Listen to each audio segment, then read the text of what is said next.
Hello friends, welcome to my channel Technical Suren. तो please thanks for your lot of support. NFTL के students मेरे से जुड़ रहे हैं NFTL पढ़ने के लिए। 4th सेमेस्टर के स्टूडेंट्स मेरे से जुड़ रहे हैं, उनको मैं बहुत बहुत थैंक्स कहना चाहूँगा। एंड 4th सेमेस्टर के स्टूडेंट्स एक चीज़ का ध्यान दें कि जो टॉपिक मैं बता रहा हूँ, मैं कंटेंट आपको उतना ही प्रोवाइड करा रहा हूँ फ्रेंड्स। कंटेंट आपको उतना ही पढ़ना है जितना आपके सेमेस्टर पॉइंट ऑफ व्यू से इम्पॉर्टेंट है। ठीक है फ्रेंड्स, बात यहाँ पे ये आ जाती है कि आपको कंटेंट कितना पढ़ना है ये आपको नहीं पता, ये आपके टीचर को पता है। आपको अभी सब्जेक्ट में केवल network filter and transmission line subject पढ़ के सेमेस्टर एग्ज़ाम देने नहीं जाना है। आपको अपने सेमेस्टर एग्ज़ाम में network filter and transmission line के साथ फ्रेंड्स और भी 5 सब्जेक्ट को या 4 सब्जेक्ट को पढ़ के जाना है। तो आपके लिए इम्पोर्टेंट ये है कि आप अभी उतना ही पढ़ें जितना आपके सब्जेक्ट की रिक्वायरमेंट है। दैन अगर आप उसको और बेहतरीन से पढ़ना चाहते हैं दैन उसके लिए भी मैं बताऊंगा। ठीक है फ्रेंड्स, तो आज हमारा टॉपिक है फ्रेंड्स नेटवर्क NFTL का इम्पॉर्टेंट टॉपिक मैंने अब चूज़ किया है। और इस इम्पॉर्टेंट टॉपिक में मैं बताने जा रहा हूँ अभिलाक्षणिक प्रतिबाधा। किसकी? अभिलाक्षणिक प्रतिबाधा, जो मैं बता सका हूँ। अब मैं बताने जा रहा हूँ टी सेक्शन की। किसकी? अभिलाक्षणिक प्रतिबाधा। मैं पहले बता दूं अभिलाक्षणिक प्रतिबाधा।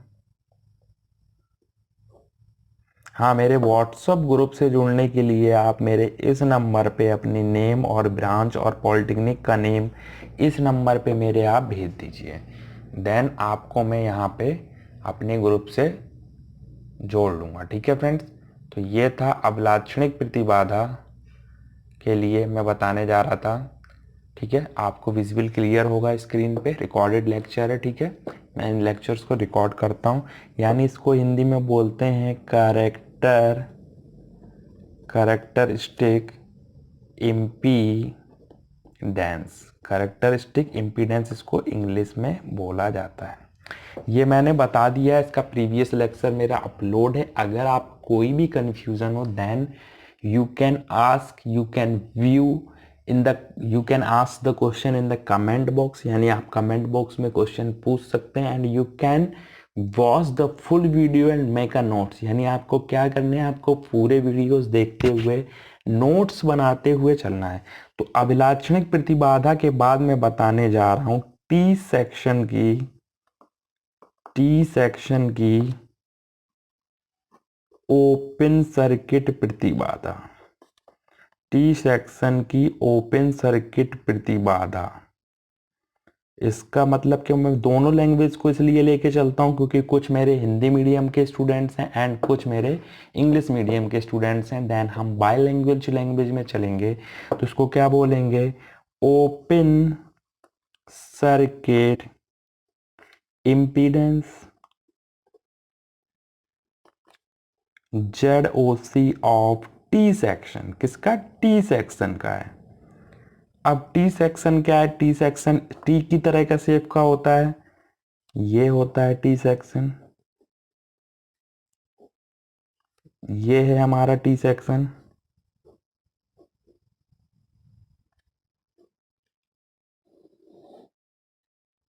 ठीक, ये हमारा टी सेक्शन है।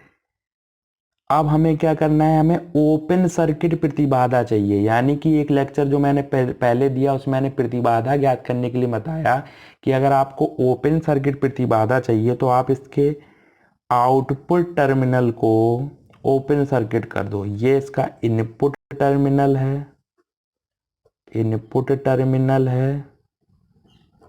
ये इसका आउटपुट टर्मिनल है, और आप आउटपुट टर्मिनल को ओपन सर्किट कर दो। जब आपने आउटपुट टर्मिनल को ओपन सर्किट कर दिया तो जो यहाँ से देखने पे आपको इम्पीडेंस या प्रतिबाधा मिलेगा उसको ZOC या Z ऑफ ओपन सर्किट या ओपन सर्किट इम्पीडेंस या टी सेक्शन की ओपन सर्किट प्रतिबाधा कहते हैं। तो इसी को आप अपनी डेफिनेशन में लिख सकते हैं कि टी सेक्शन के, सुन लो मैं परिभाषा बोल देता हूँ, टी सेक्शन के आउटपुट टर्मिनल करके, टी सेक्शन के आउटपुट टर्मिनल करके उसके इनपुट टर्मिनलों से, एक बार फिर बता देता हूँ, टी सेक्शन को आउटपुट टर्मिनल करके उसके इनपुट टर्मिनलों से नेटवर्क को देखने पर, टी सेक्शन को आउटपुट टर्मिनल पे ओपन करके उसके इनपुट टर्मिनल से देखने पर जो प्रतिबाधा प्राप्त होती है उसे उस टी सेक्शन की ओपन सर्किट प्रतिबाधा कहा जाता है और उसे ZOC से प्रदर्शित करते हैं, ओपन सर्किट। ठीक है फ्रेंड्स, इतना आपको क्लियर है। टी सेक्शन में ये जो है इम्पीडेंस, ये हो गया Z/2, ये भी Z/2 और ये हो गया Z2। क्या हो गया Z2। अब ये जब ओपन हो गया तो यहाँ से जो करंट चलेगा इनपुट टर्मिनल से, क्या वो इस पे जाएगा, इस वाले पे कोई करंट जाएगा, क्योंकि यहाँ तो ये खुला हुआ है, कोई रास्ता ही नहीं, तो ये क्या हो जाएगा, इस पे करंट का वैल्यू 0। तो अब ये दोनों एलिमेंट बचे और ZOC बराबर क्या हो जाएगा, ये दोनों क्या हो जाएंगे, ये दोनों अब क्या हो जाएंगे, सीरीज में। कैसे हो जाएंगे, क्रमबद्ध तरीके में हो जाएंगे, Z1/2 प्लस Z2। कैसे होगा ये हो गए सीरीज में। ठीक है, ये क्या है, ये एक सममितीय नेटवर्क है। मैंने जो आपको टी नेटवर्क बनाया है, ये मैंने एक सममितीय नेटवर्क या सिमेट्रिकल नेटवर्क है। सममितीय मतलब एक सिमेट्रिकल नेटवर्क है। क्या है, सिमेट्रिकल नेटवर्क है। और सिमेट्रिकल नेटवर्क की एक और ख़ास बात होती है, सिमेट्रिकल नेटवर्क में आप चाहे इनपुट से देखो, इस टर्मिनल को इनपुट टर्मिनल बोलो चाहे इसको बोलो, यदि ये इनपुट टर्मिनल है तब इसके लिए, इसके रेफरेंस में ये आउटपुट टर्मिनल हो जाएगा। यदि आप यहाँ से इनपुट टर्मिनल देखो तो इसके रेफरेंस में ये वाला जो टर्मिनल है ये आउटपुट टर्मिनल हो जाएगा। तो ये हमारा सममितीय नेटवर्क हो गया। अब हम आते हैं टी सेक्शन की। ये इंपॉर्टेंट क्वेश्चन है, ये आपके BT UP के बोर्ड उसमें आया हुआ क्वेश्चन है। टी सेक्शन की शॉर्ट सर्किट प्रतिबाधा क्या है, टी सेक्शन की शॉर्ट सर्किट प्रतिबाधा, शॉर्ट सर्किट प्रतिबाधा, टी सेक्शन की शॉर्ट सर्किट प्रतिबाधा। ठीक है, टी सेक्शन की शॉर्ट सर्किट प्रतिबाधा का भी चित्र यही बनेगा, फिगर Z2 Z1/2 Z1/2 ये। ठीक, अब हमको क्या करना है, हमने ये जो आउटपुट टर्मिनल था इसको, दोनों को टर्मिनल को शॉर्ट कर देना। क्या कर देना, एक तार से जोड़ दिया।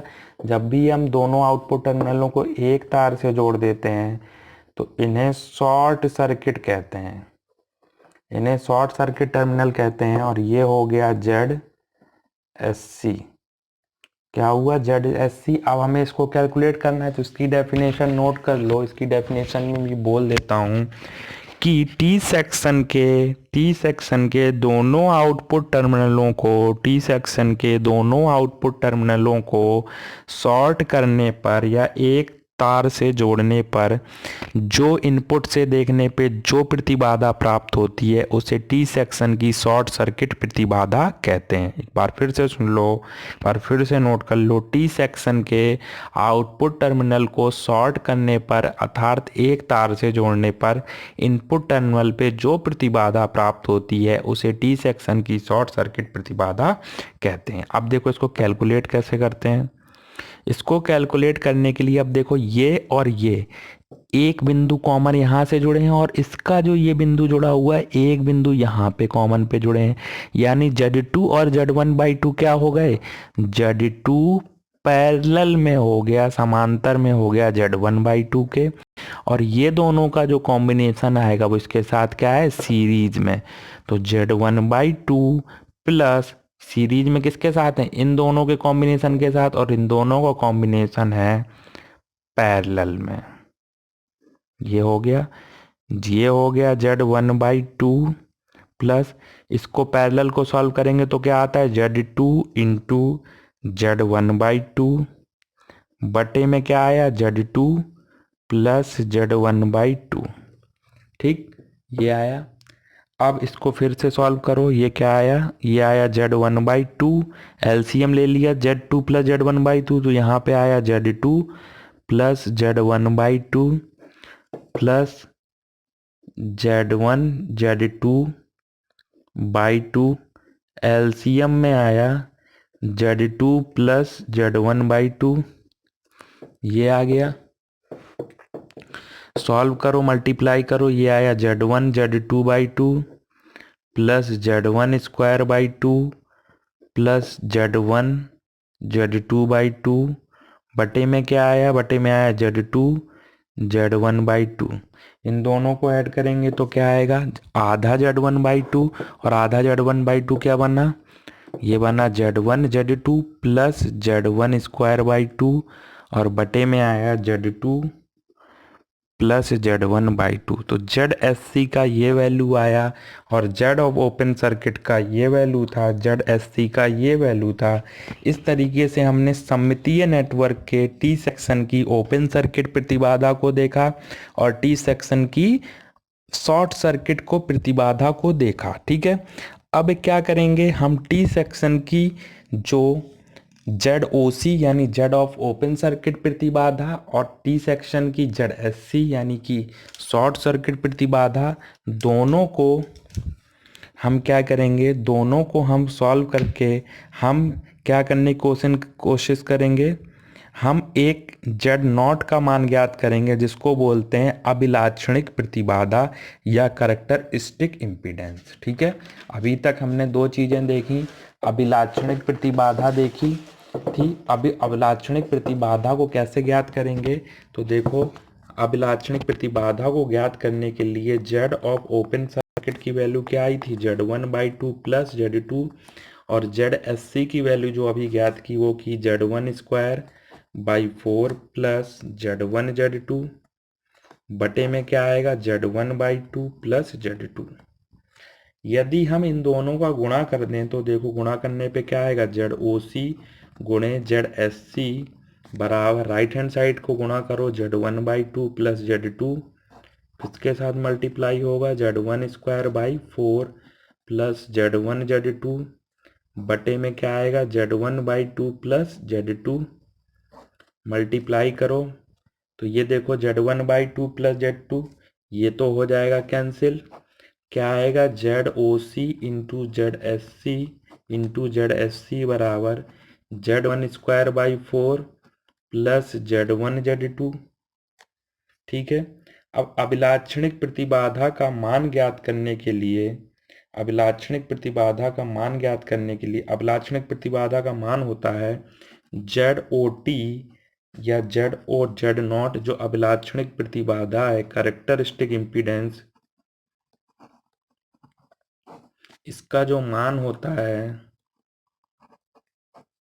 लाक्षणिक प्रतिबाधा का जो मान होता है ये होता है √Z1²/4 प्लस Z1Z2 बराबर Z0। तो ये क्या है, ये स्क्वायर है। तो अगर हम दोनों पक्षों में इस वाले इक्वेशन में, दोनों पक्षों में अगर हम इसका स्क्वायर करें, Z0 बराबर है Z1²/4 प्लस Z1Z2, इसका स्क्वायर करें तो ये आएगा Z0² बराबर Z1/4 Z1²/4 प्लस Z1Z2। देखो यहाँ से इस इक्वेशन और इस इक्वेशन में राइट हैंड साइड दोनों चीज़ें समान है तो इनके लेफ्ट हैंड साइड भी चीज़ें समान होंगी, यानी ZOC इंटू ZSC बराबर Z0²। ये हो गया प्रूफ। तो ये क्या बना, ये बना। ठीक है, अब ये आया Z0 बराबर √ZOC इंटू ZSC और इसी को ZOT भी लिख सकते हैं √ZOC इंटू ZSC। ये एक मैथमेटिक प्रूफ होता है कि इनके गुणोत्तर माध्य के बराबर होता है अभिलाक्षणिक प्रतिबाधा। अभिलाक्षणिक प्रतिबाधा कैरेक्टरिस्टिक इम्पीडेंस इनके under root Z S C plus Z O C के बराबर होता है। तो ये मैंने आपको प्रूफ करके यहाँ पे दिखाया। तो thanks for watching friends, and please channel को अगर आपने सब्सक्राइब नहीं किया है तो प्लीज़ सब्सक्राइब कर लें, कमेंट बॉक्स में ज़रूर बताएं, और व्हाट्सअप ग्रुप से जुड़ने के लिए इस नंबर पे जो 8417 ये दिख रहा होगा, इस पे आप लोग मुझे ज़रूर बताएं। तो ठीक है फ्रेंड्स, तो थैंक्स फॉर वॉचिंग।